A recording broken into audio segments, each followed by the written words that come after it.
সম্প্রতি ঘুরে এসেছি ভাইজ্যাক।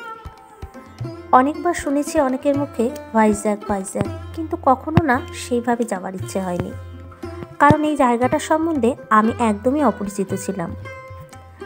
যদি সেভাবে কখনো পড়াও হতো তাহলে হয়তো জায়গাটা সম্বন্ধে একটা ধারণা জন্মাতো, কিন্তু সে সৌভাগ্য হয়নি। তো হাজব্যান্ডের বন্ধুরা মিলে প্ল্যান করেছে ভাইজ্যাক যাবে, ফ্যামিলি এবং বন্ধু ফ্রেন্ডস সবাই মিলে। তো আমি ভাবলাম জায়গাটার প্রতি সেরকম আগ্রহ না থাকলেও ঘুরে তো আসা যাক, কারণ সবাই মিলে ঘোরার যে মজা সেটা কিন্তু একদমই খুব ভালোভাবে উপভোগ করতে পারবো। তো সেই জন্য আমরা রাজি হয়ে গেলাম। আর আমাদের রিজার্ভেশন ছিল না, কারণ যাওয়ার কোনো ঠিক ছিল না। আর তবুও আমরা তৎকাল টিকিট কেটে আমরা বেরিয়ে পড়লাম, এবং ওখানে গিয়ে যে অভিজ্ঞতা আমার হলো সেটা একদমই বলে বোঝানোর নয়।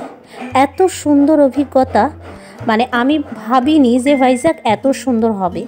তো যখন প্ল্যান পুরো কমপ্লিট, তখন অনেকের মুখে শুনেছি, যারা কিছু আমার ভ্রমণ পিপাসু বন্ধু আছে তাদের মুখে, যে জায়গাটি সত্যিই অসাধারণ। তখন আমার মনে হলো ভাইজ্যাক সম্বন্ধে আমার সেরকম আগ্রহ না থাকলেও আমার এখন কিন্তু বেশ ভালো লাগছে, কারণ সবার মুখে শুনছি জায়গাটা সত্যি সুন্দর।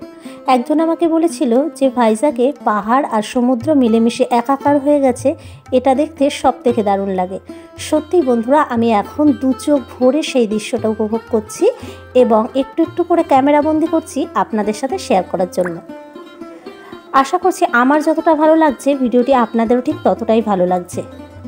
প্রসঙ্গত বলে রাখি, ভাইজ্যাক সম্বন্ধীয় কোনো ভিডিও আমি আগে ইউটিউবে বা কোনো জায়গায় সেভাবে দেখা সম্ভব হয়নি, কিন্তু যাওয়ার কয়েকদিন আগে ভাইজ্যাকের যে ভিডিও আমি দেখেছি, তাতে করে আমাকে ভাইজ্যাক যাওয়ার যে ডিসিশনটা সত্যিই আমার ঠিকঠাক ছিল সেটা সম্বন্ধে আমি আশ্বস্ত হয়েছিলাম মনে মনে। যাই হোক, ফ্যামিলি ফ্রেন্ডস সবাই মিলে ভাইজ্যাক ঘুরে এসে এত সুন্দর অভিজ্ঞতা হয়েছে, সে আপনাদেরকে বলে বোঝাতে পারবো না ভাষায়। তবে আমার এই ভিডিও আর আমার এই কথা বলা দেখে নিশ্চয়ই আপনারা সেটা আজ করতে পারছেন। আরও একটি অন্যরকম ভাইজ্যাকের নতুন কোনো ভিডিও, নতুন কোনো মুহূর্তের ঝলক নিয়ে খুব তাড়াতাড়ি আপনাদের সামনে হাজির হয়ে যাব। আশা করছি আপনাদের ভিডিওটি ভালো লেগেছে। যদি ভালো লাগে অবশ্যই লাইক করবেন, কমেন্ট করে জানাবেন কেমন লাগলো। যদি আমার ভিডিওগুলি আপনাদের ভালো লেগে থাকে তাহলে অবশ্যই আমার চ্যানেলটি সাবস্ক্রাইব করে আমার পাশে থেকে যেতে পারেন। আজকের মতো আমি এখানেই শেষ করছি, আবারও হাজির হব নতুন কোনো কন্টেন্টের সাথে খুব শিগগিরই। টাটা বন্ধুরা, সবাই ভালো থাকবেন, সুস্থ থাকবেন।